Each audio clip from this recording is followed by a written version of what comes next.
Davis had been shopping at the same grocery store for the past 2 years. It had become a routine for him. He would get up early on weekends, make his list of groceries, and head to the store to pick up what he needed. He liked the store. It was close to home and had everything he wanted, but over time, he had started to notice something. Whenever he walked through the aisles, some of the staff seemed to watch him more closely than the other customers.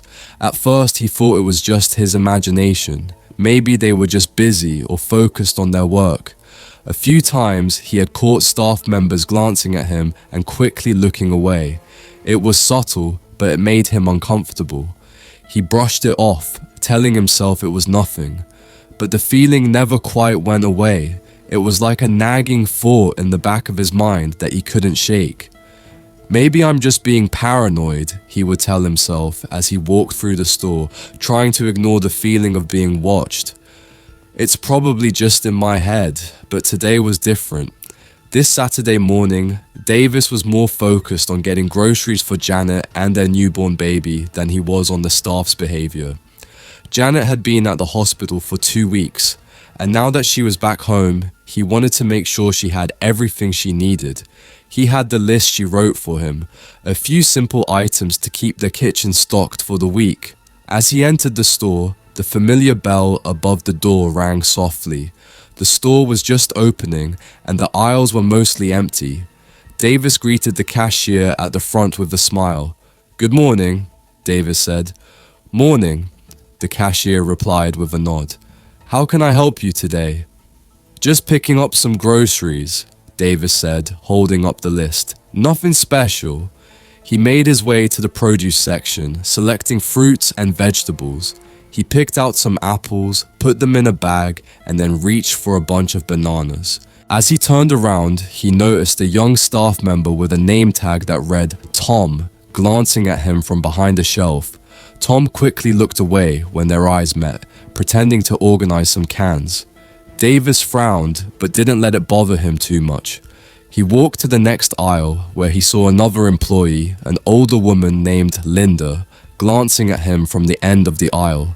When their eyes met, she too quickly turned her head and started rearranging items on the shelf. Something doesn't feel right, Davis thought to himself. He tried to ignore it and continued shopping, but it was hard to shake the feeling that the staff was paying more attention to him than usual. He grabbed some bread and milk and moved to the cereal aisle. There, he noticed that Tom was following him from a distance, peeking out from behind a display of cereal boxes. Davis stopped and took a deep breath. "This isn't just in my head," he said quietly to himself. "They're definitely watching me." He continued shopping, more aware of the staff's behavior. They kept appearing at the edges of his vision, always turning away when he looked. It was as if they were trying to stay hidden, but couldn't resist glancing at him. Finally, he decided to take out his phone and started recording. He hoped that if he captured the staff's behavior on video, he could figure out what was going on. He held the camera up and filmed as he walked through the store, trying to capture the moments when staff members watched him or tried to hide. "This has to be a mistake," Davis said to himself as he recorded. "Maybe if I have proof, I can get some answers." He finished picking up the items on his list, feeling more uneasy with each step. As he walked to the checkout counter, he noticed that the staff members had gathered near the entrance, watching him as he approached. It was clear now that they were all aware of his presence and making a point to observe him. The cashier greeted him again, her smile a bit forced. "Did you find everything you needed?" she asked, her eyes flickering nervously. "Yeah, I found everything," Davis said, trying to keep his voice calm. "But I have to ask, why are the staff acting so strange today?" The cashier looked down at the register, avoiding eye contact. "I'm not sure," she said quietly. "Maybe they're just busy with the start of the day." Davis didn't believe her, but he kept his thoughts to himself. He paid for his groceries and took his bags, feeling the staff's eyes on him as he walked towards the door. As he stepped out of the grocery store, his mind racing with confusion and frustration. He had felt uneasy during his entire shopping trip, and now the feeling of being watched was lingering. He walked briskly towards his car, wanting to put the strange experience behind him. Just as he reached his car and began loading the groceries into the trunk, he heard footsteps approaching from behind. Turning around, Davis was surprised to see a police officer standing there, his expression stern. "Excuse me, sir," the officer said firmly. "I need to check your groceries." Davis froze, his heart sinking. "Why?" he asked, trying to keep his voice steady despite the rising panic. The officer, whose name tag read Mark, explained, "We received a call from the store about a possible theft. I need to verify that everything you have was paid for." Davis's mind raced. He knew exactly what this was about. The staff at the store had been watching him suspiciously, and now they were accusing him of stealing. Anger and disbelief surged within him, but he knew he had to cooperate. "I paid for everything," Davis insisted, his voice tinged with frustration. "I have the receipt right here." Officer Mark's expression remained stern as he motioned for Davis to show him the receipt. Davis dug into his pocket and handed over the crumpled slip of paper. The officer scrutinized it carefully, comparing each item listed with those in the grocery bags. While Officer Mark examined the receipt, Davis could feel the eyes of passers-by on him, adding to his humiliation. He glanced around, seeing people whispering and pointing in his direction. The situation felt surreal and unjust. "Everything seems to be in order," Officer Mark finally conceded, handing back the receipt. "I apologize for the inconvenience." Davis took the receipt, his frustration boiling over. "Inconvenience?" he retorted, unable to hold back. "I was accused of stealing because I'm black, weren't I?" The officer's expression hardened, but before he could respond, Davis continued, his voice shaking with anger and hurt. "I've been shopping at that store for years, and today they suddenly decide I'm a thief because of how I look?" Officer Mark's gaze flickered, a hint of discomfort crossing his face. "Sir, I was just following up on a complaint," he said evenly. "I understand your frustration, but..." "No," Davis cut in, his voice louder now. "You don't understand. This isn't just about today. It's about every time I walk into that store and feel like I'm being watched, like I don't belong." The officer shifted uncomfortably, his demeanor more cautious now. "I'm sorry for how this was handled," he said carefully, "but please understand, I have to respond to calls like this." Davis shook his head, feeling a mix of anger, humiliation, and exhaustion. "It's not right," he said firmly. "I'm not letting this go." He stormed away from Officer Mark, his mind swirling with emotions. As he drove home, Davis couldn't shake the feeling of injustice that had plagued him throughout the morning. He knew he had to do something about it. As Davis pulled into the parking lot of his apartment building, he couldn't shake the anger and frustration from the encounter at the grocery store. He was determined not to let this issue slide. Once he was home, he took the grocery bags inside and placed them on the kitchen counter.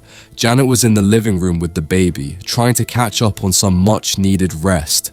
"Hey, Janet," Davis said, trying to sound calm as he walked over to her. "I'm back with the groceries."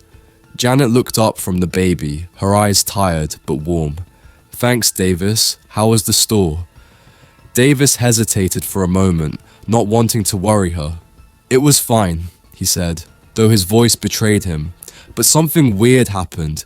I got stopped by a cop outside the store." Janet's eyes widened. "A cop? What happened?" Davis sat down at the table and recounted the events of the morning, from the staff's suspicious behavior to Officer Mark's demand to check his groceries. Janet listened carefully, her expression shifting from surprise to concern. "That's terrible," Janet said finally. "What are you gonna do about it?" Davis took a deep breath. "I'm going to do something. I recorded the staff following me around the store. I think it's time to take action." Janet nodded, her eyes filled with support. "You're right. If you have proof, you should use it. Davis pulled out his phone and showed her the video he had taken during his shopping trip. The footage clearly captured the staff members glancing at him and trying to hide from view. Janet watched in silence, her face growing more serious as she saw the way the staff treated Davis. "This is clear evidence of racial profiling," she said. "You should report it to the store and to the authorities." Davis nodded, feeling a sense of resolve.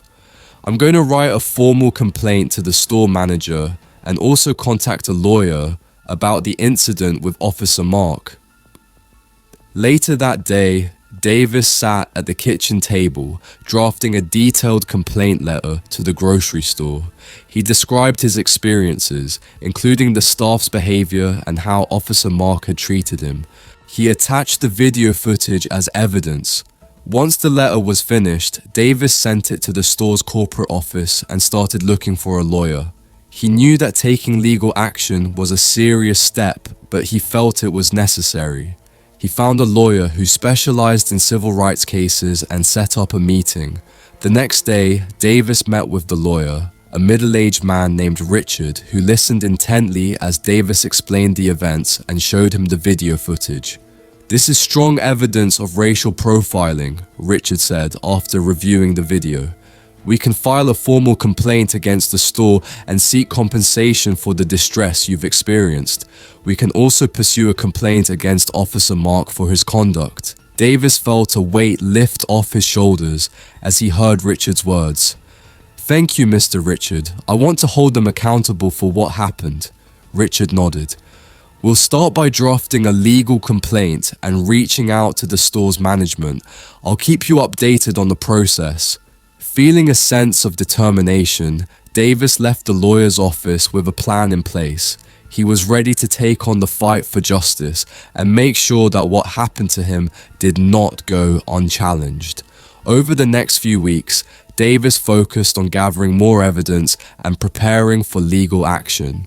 He worked closely with Richard, his lawyer, to build a strong case against the grocery store and Officer Mark. Every day after work, he reviewed documents, discussed strategies with Richard, and kept track of the developments. One evening, as Davis sat at the kitchen table, surrounded by legal papers and notes, Janet walked in with the baby.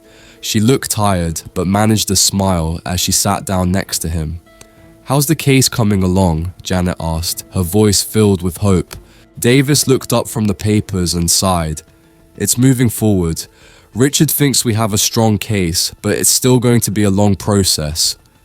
Janet gently rocked the baby in her arms. "I'm proud of you for standing up for yourself. It's not easy, but you're doing the right thing." Davis smiled weakly. "Thanks, Janet. I just hope this will lead to some change. I don't want anyone else to go through what I did." As they talked, the phone rang. It was Richard. "Hello, Richard," Davis answered, trying to sound positive. "Hi, Davis," Richard said. "I have some updates for you. We filed a formal complaint against the store and they've responded. They're denying any wrongdoing, but we expected that." Davis's face tightened. "What did they say?" "They claimed that the staff was just doing their job and that Officer Mark was only following standard procedures," Richard explained. "They're trying to dismiss the complaint, but we're prepared to fight back." Davis nodded, his resolve strengthening. "What's the next step?" Richard continued. "We'll need to prepare for a formal hearing. We will present your evidence and argue that their actions were discriminatory. It's going to be a public process, and you might have to testify." Davis took a deep breath. "I'm ready for that. I want to make sure they know this isn't just about me. It's about changing how they treat people." Richard's voice was encouraging. "Good. I'll keep you informed about the schedule for the hearing. In the meantime, we'll work on preparing your testimony." After hanging up, Davis turned to Janet, who was watching him with concern. "They're denying everything," Davis said, rubbing his forehead, "but we're going to push forward with the case." Janet reached out and squeezed his hand. "I believe in you, Davis. This is bigger than just one store or one officer. You're making a stand for everyone who's been treated unfairly. Davis smiled at her support. Thanks, Janet. I needed to hear that.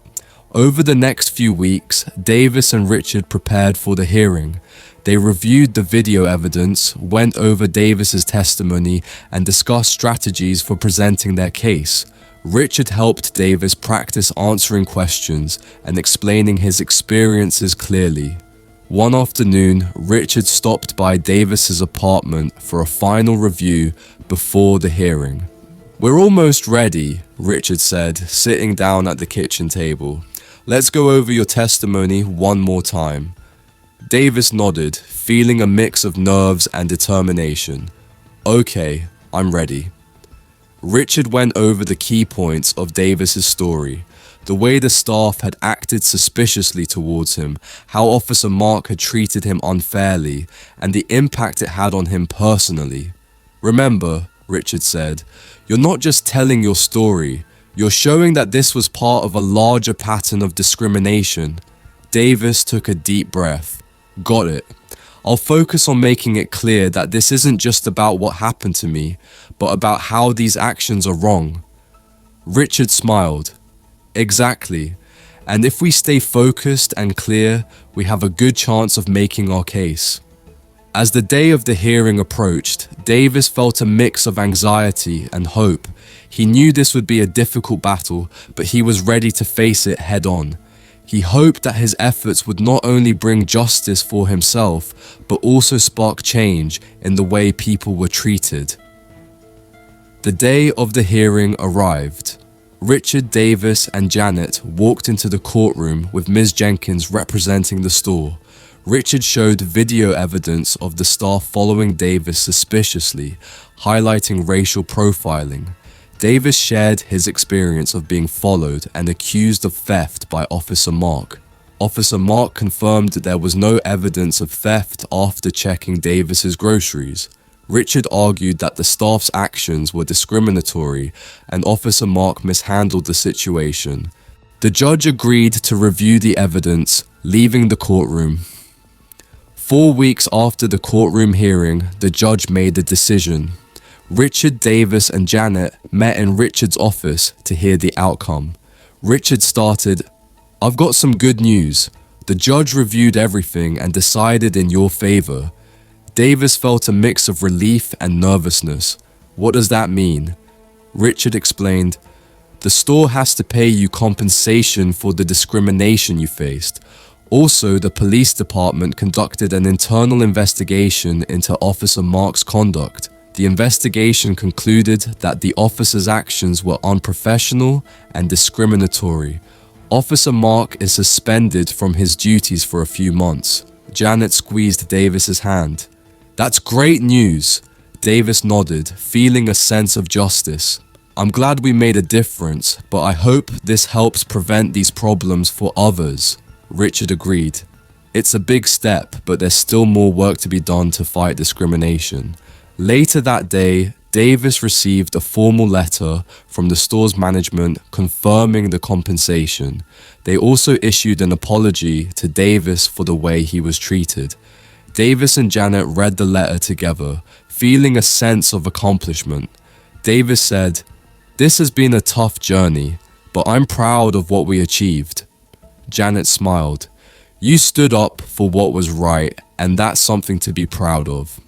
That evening, as Davis and Janet sat down for dinner, the atmosphere was noticeably lighter. The past few weeks had been a whirlwind of emotions, but there was a sense of closure now. "You know," Davis said, taking a sip of his water, "this whole process has been tough, but I think we made a difference." Janet looked at him with pride in her eyes. "You did. You stood up for yourself and for others. That's something to be proud of." Davis nodded, feeling a mixture of relief and satisfaction. "I hope this means that things will start to change for the better, not just for me, but for anyone who might face something similar." Janet reached across the table and squeezed his hand. "It will. And you've shown that one person's voice can make a difference. Sometimes it takes someone willing to speak up to inspire change. They continued their meal in a comfortable silence, reflecting on the journey they had been through. The weight of the past few weeks seemed to lift off their shoulders, replaced by a newfound sense of empowerment and hope. Davis thought about the impact his actions might have. He hoped that his stand would encourage others to speak out against unfair treatment. He also hoped that businesses and authorities will take such complaints more seriously in the future. What do you think about this story? Leave a comment below this video. Thanks for watching.